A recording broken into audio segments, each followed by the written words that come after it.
Estate Real Talk, where we give you the real tea on DXB Real Tea. See what I did there? This is Doha, your host, and this podcast is going to cover all the nitty gritty details and misconceptions in the real estate market in Dubai. Now, the reason we started this podcast, actually, we have two main reasons why we started this podcast. One, which I just mentioned, the misconceptions in the market, which I'll circle to back later.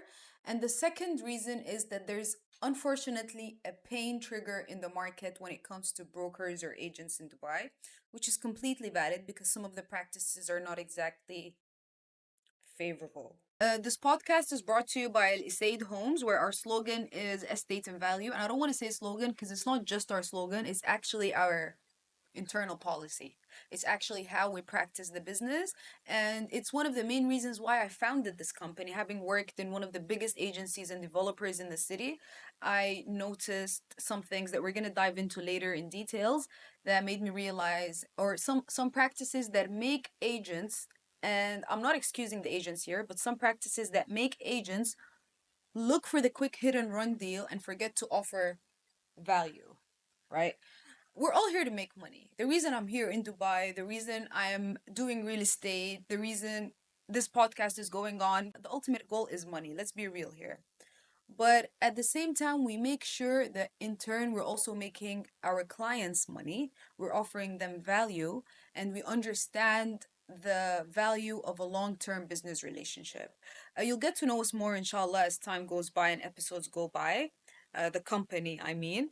And I guess you'll be the judge. There are many different misconceptions in the market when it comes to real estate. And one that I particularly get very frequently from the MENA region, specifically the NA region, North Africa, is because that's where I'm from, right? So my community, my friends, my family, they always reach out to me commenting on the reels that we put on our social media. Like, these offers you're putting out are really good. I really wish I could take something. I really wish I had that opportunity. And I'm like, why don't you? I know you're doing well. And they're like, yeah, but I'm not Khaliji, or I'm not from the UAE.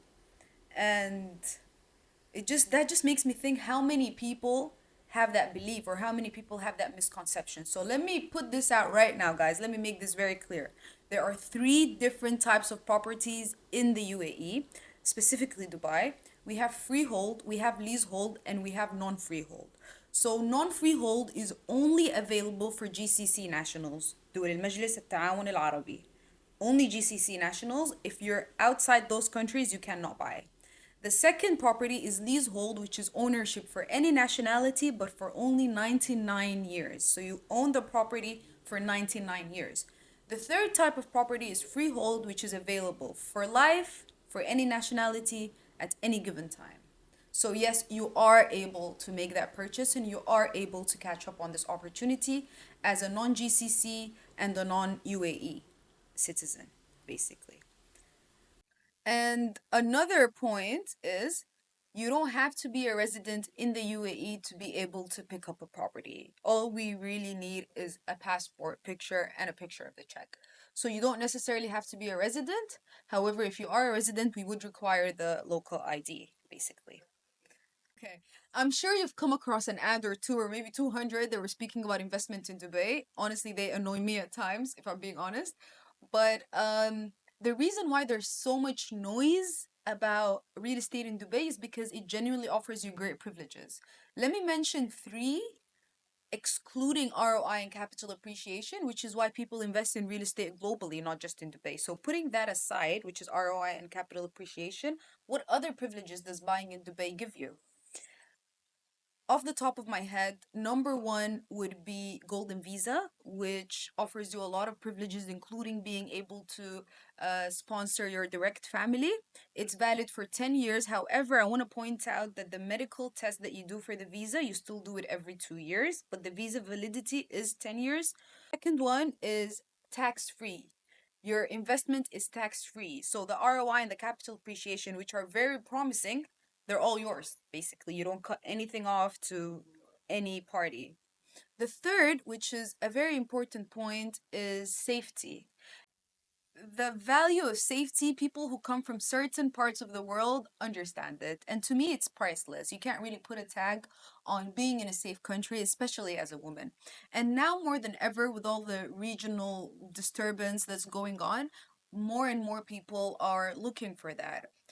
We actually have an average, a minimum, not an average, a minimum of one client per week, or one family per week, that's looking to move into Dubai, that's looking for ready properties. And what we, of course, we make sure to ask them what is the reason they're looking to relocate for data purposes, survey purposes. And 9 times out of 10, it's safety. I'm talking about people from Europe, people from the UK, specifically Arab and brown people from those areas. I was speaking to a friend of mine about this, and he actually shed a very interesting question, a light on something, where he asked me, "Is it physical safety that they seek, or is it psychological safety?" And on a surface level, it's definitely physical safety that they're looking for, simply because of, everything that's actually been going on in those countries. However, I do believe there's an underlying search for psychological safety or belonging, if I may say, because Dubai offers you such a perfect mix of West and East. It offers you such a great balance between an open society and still a conservative one that holds values. And a lot of people are looking for that, especially young growing families who have kids to raise. Now, back to the 2 points, which is ROI and capital appreciation, which are basically the main reasons people invest in real estate markets globally. The average global ROI is sitting at 4% right now, whereas the average local ROI in Dubai is sitting at 7%, and that's me avoiding overpromising. And that's for long-term rentals, not Airbnb or short-term rentals, which can reach to even double of that. And again, let me take you back to the 4% globally, that's taxable, depending on the tax bracket of the city, whereas over here, the 7% is completely yours. So I can confidently say we're one of the top performers in the game when it comes to ROI. When it comes to capital appreciation, the year on year increase we've been seeing is honestly incredible. Like, it's not matched. However, this is not going to last forever. Do we expect the same year on year increase 10 years, 15 years from now? Definitely not. Simply because right now, Dubai, I don't want to say immature, but Dubai right now is very fertile. It's still very receptive of the investments that are being done in it. And it's still, believe it or not, despite all the construction that you see around, despite all the ads that I've mentioned, despite all the supply, is still very thirsty. There's still a lot of demand. There's still so much influx into the city. And most importantly, there is government focus in the sector. The government is looking at real estate, and where the government is looking, that's where you look. You look where the government is looking, because that's investment security right there, right? That's safety. What else do you want? Um, is it going to be the same 10 to 15 years from now? No. Simply because it's going to be much more fertile, it's going to be a much more established city, and because the prices will have already reached a point where they make sense. And I'm saying that because right now the prices don't make sense. They're very undervalued. Dubai is, last time we checked this index, it was 171, right? That was like 2 weeks ago. 171 in terms of price per square foot when compared to all the major global cities in the world, whether it's Berlin, Hong Kong, Dublin, New York, Manchester, London. It's number 171 in terms of price per square foot, and it's number three in terms of overall lifestyle.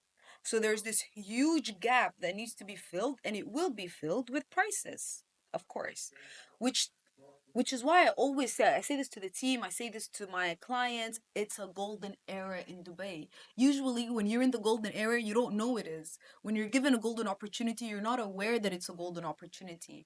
But we're actually in the golden era of Dubai because it's a little over 50 years old. That's a young city, extremely dynamic. The things that have been achieved here in the city are, well, I don't even want to say world breaking because they quite literally are record breaking, whether it's Burj Khalifa, whether it's the deepest swimming pool in the world. Everything that we do, it has to have in the world at the end of it.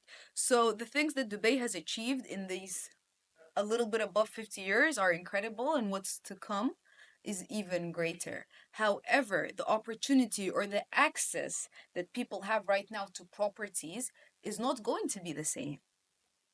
No, I don't have Intel information, but will there be taxes introduced? Yes, I think so. Will people be allowed to make this much money for 10, 20 years from now? No, I don't think so. Which is why, again, I confirm and I affirm and I strongly believe the stage that we're at right now is a golden stage in the real estate sector of Dubai. However, a market this size and a market at this caliber has to have a dark side to it. And unfortunately, I need water. There is a darker side to it.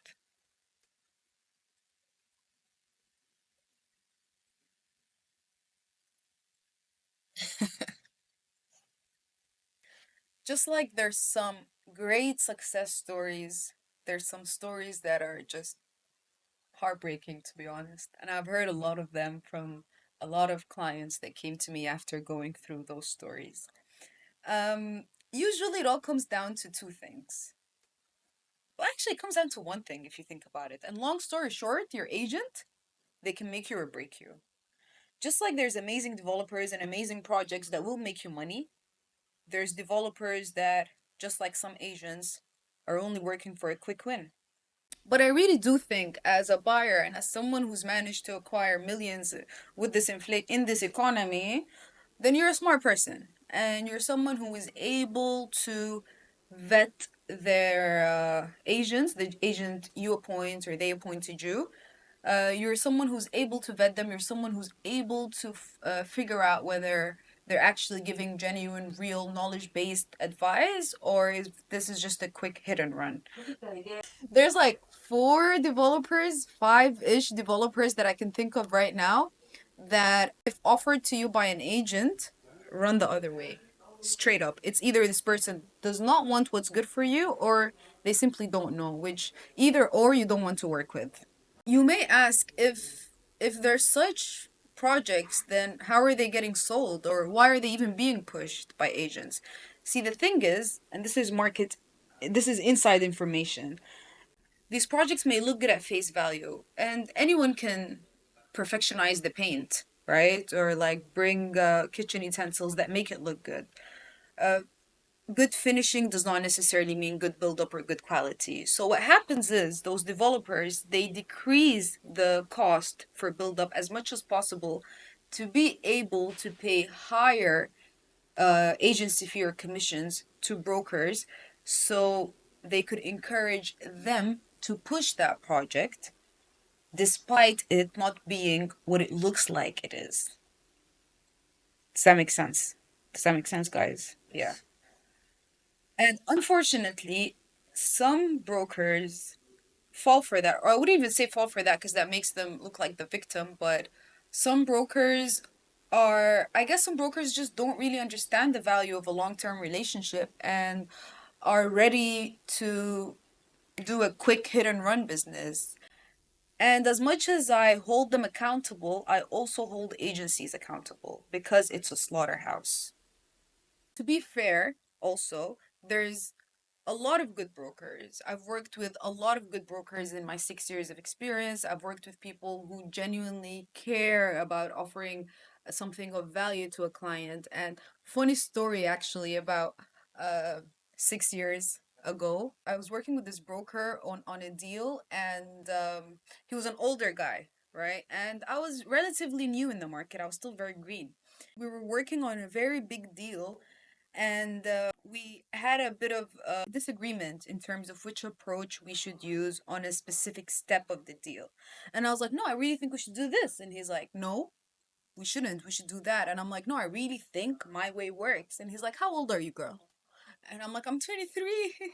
And he's like, yeah, I have 23 years of experience.